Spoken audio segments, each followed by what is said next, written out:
So Mark Carney just walked into the White House, had a nice chat with Donald Trump, and apparently forgot that Canada has an auto industry. Yeah, you heard that right.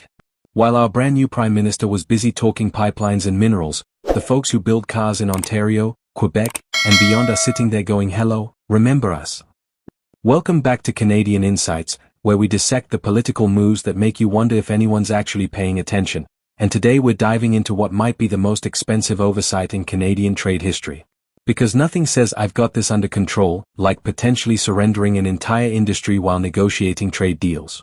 Brian Lilley dropped this analysis and it's got alarm bells ringing from Windsor to Oshawa. The meeting between Carney and Trump last Tuesday seemed pleasant enough on the surface. Handshakes, smiles, diplomatic pleasantries, the whole 9 yards. But scratch beneath that polished exterior and you'll find something deeply troubling. Carney and his team are apparently pushing hard for a deal on steel and aluminum tariffs, which is great if you're in the steel business. But if you work in automotive manufacturing? Well, you might want to update your resume because it seems like you've been left out in the cold, and we're not talking about a mild Canadian autumn.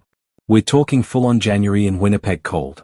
Let's break down what actually happened in that White House meeting because the details matter here. According to reports, Carney discussed reviving the Keystone XL pipeline with Trump. Now that's interesting because pipelines have been political dynamite in Canada for years.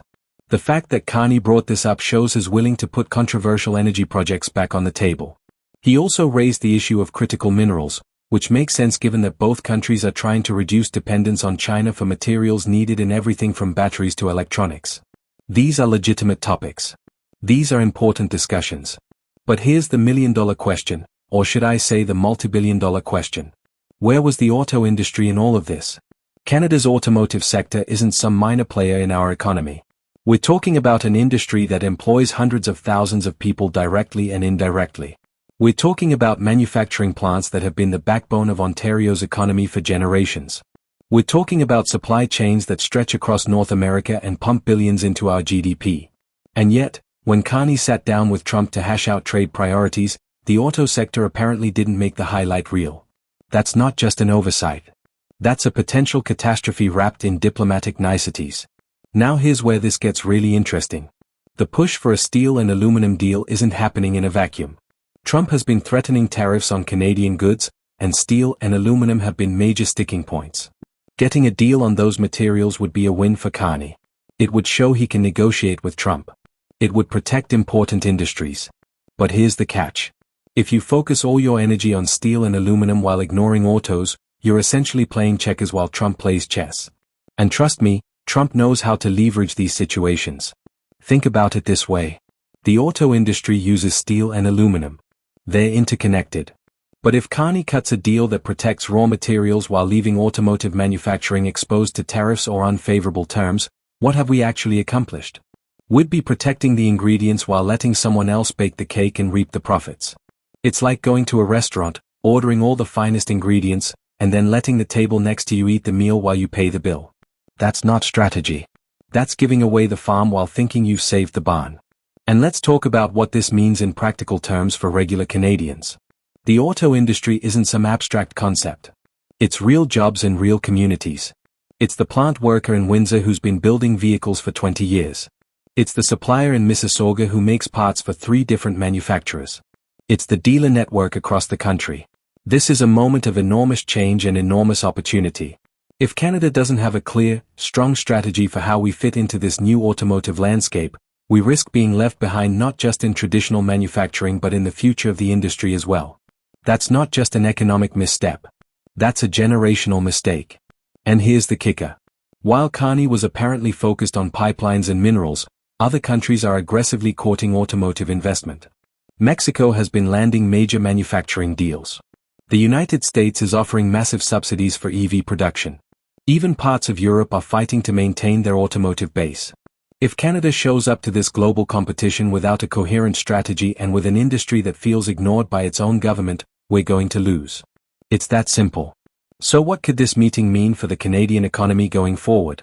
Lilley suggests it could result in a major overhaul, and honestly, that's not an exaggeration. If Carney prioritizes certain sectors while leaving others vulnerable, we could see a fundamental reshaping of Canada's industrial base. Plants could close. Jobs could disappear. Entire communities built around automotive manufacturing could face existential threats.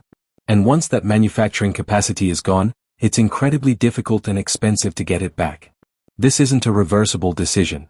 This is a fork in the road where the path you choose determines the landscape for decades. The steel and aluminum deal that Carney is pushing for makes sense on paper. Those industries matter. Those jobs matter.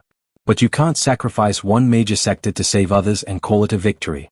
That's not negotiation. That's triage. And when you're doing triage on a national economy, you better be sure you're making the right calls about who survives and who doesn't. Here's what needs to happen. The Carney government needs to immediately clarify its strategy for the auto sector. Industry leaders, workers, and Canadians in general deserve to know that this sector hasn't been abandoned. If there's a plan, share it. If there isn't a plan, make one fast. Because every day that this uncertainty persists is a day that investment decisions get delayed, jobs become less secure, and Canada's competitive position weakens. This isn't something that can wait for the next quarterly review or the next budget cycle. This is urgent. The bottom line here is that Canada can't afford to surrender its auto industry, whether intentionally or through neglect. We've spent decades building this sector. We've invested billions in infrastructure, training, and technology. We have skilled workers, established supply chains, and global recognition as a reliable manufacturing partner. Throwing that away or letting it wither because we were too focused on other priorities would be one of the most expensive mistakes in Canadian economic history. So is Carney ready to surrender Canada's auto industry? I don't think he wants to. But the question isn't about intentions. It's about actions and priorities. And right now, the signals coming out of that White House meeting suggest that auto isn't at the top of the list. That needs to change, and it needs to change fast. Because if it doesn't, we might look back at this moment as the time Canada decided which industries mattered and which ones didn't. And I don't think any of us want to live with those consequences.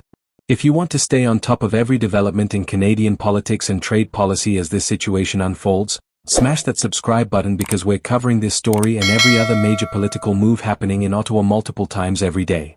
Drop a comment and tell me, do you think Carney has a secret auto strategy or did he actually drop the ball? I'll catch you in the next video where we'll probably be discussing whatever crisis emerges next because this is Canadian politics and the hits just keep coming.